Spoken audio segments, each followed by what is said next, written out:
Hey, business-minded mama. I'm so grateful that you are here and that you are ready to grow an authentic community and scale your impact. Hi, I'm Stephanie Parenza, the voice behind Business-Minded Mama podcast, local and small business advocate, and entrepreneur. I've created this community because I want to help business-minded mamas like you build your dream business by finding your authentic community and gaining control and clarity on the financial aspects of your business by managing your own books. Now, let's tap into your own potential.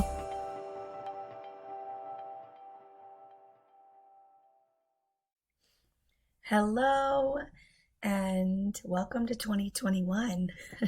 A little late start for me here this year on this podcast, but all is good, getting back into the swing of things after some time away and excited to bring you lots of information over the next couple of weeks as we start to talk about wrapping up your 2020 year, your books, and thinking about 2021. Now is the time to think about 2021. Don't get wrapped up in 2020 if you're behind, if you are frustrated, if your books are a mess for 2020. It is important to get those cleaned up because your taxes are going to be due, but don't let that nightmare get you behind in 2021. You need to be focusing on your books right now. In this first month, make sure at the end of the month that you are closing out your January books in a timely manner. Now, what I want to bring to you today is how often should you be reviewing your books? And there is actually no right answer for this, okay? Everyone's business is different. The number of transactions in your business will vary from business to business. And you could have multiple businesses and need to do different things with your books for those. So what I want you to do, what I want you to take away today is start by giving your books attention each week. Maybe each Friday before you end the day, give it 30 minutes. You may not need that long. But what I want you to do is give it 30 minutes. And why I want you to do this is because you're never going to understand how much time you need to spend in your books until you start somewhere, right? So instead of waiting till the end of the month, do it each week. That way, just in case you need more time, you're not having to give up a whole day at the very end of the month, if that makes sense. So my recommendation to you is the last 30 minutes of your day on Friday before you close your computer, shut it down, and take the weekend to be with your family. Let's spend some time in your books.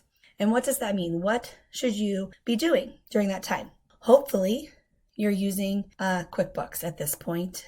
If you're listening to me, you know that I like QuickBooks. I think it streamlines the process. I think it's going to make everything simpler for you.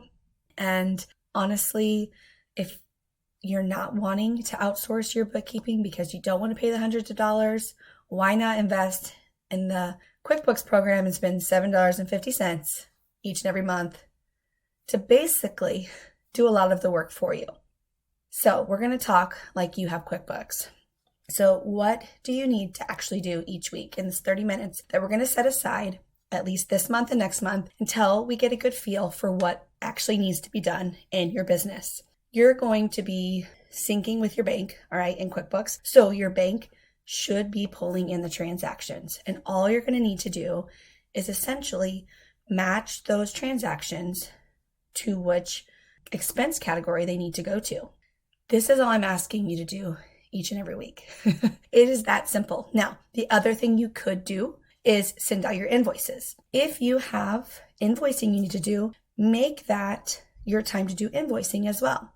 Okay. If you have bills outside of your, if you have to write a check or whatnot, if you can't just do it electronically, make that the time to do this. But really all you need to be doing is worrying about coding your transactions each and every week at the end of the week so that you know your profit and loss statement is in order. If you've received income, of course, you're going to code that to whichever income category you have set up in your QuickBooks software. So you're coding transactions.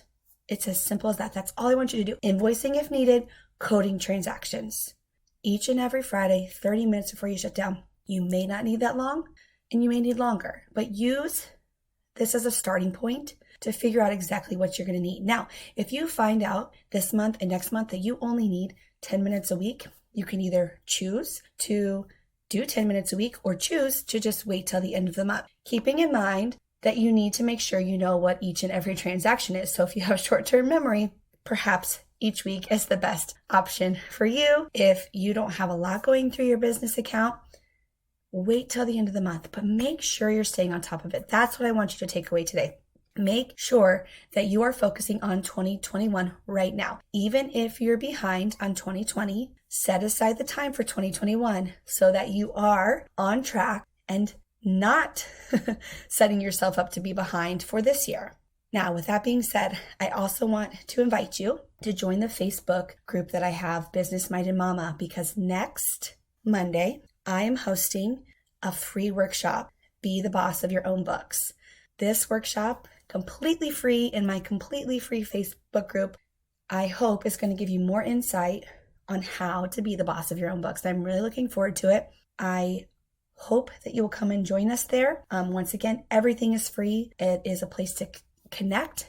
It is a place to ask questions. It is a place to get free information based around your accounting, taxes, bookkeeping. And I have so much to give you, especially right now, because we are thinking about tax time. We are thinking about year end. We are thinking about a new year and new goals and everything. And so now is the time to join. Now is the time to be the boss of your own books. Now is the time to focus on 2021 and making sure you get off to a good start. Thanks for tuning in today, and I will talk to y'all later. Did you like what you heard on today's podcast? Or do you know a business-minded mama that could benefit from hearing this? Take a screenshot and share this with your community. And don't forget to give me a review. Want to chat more?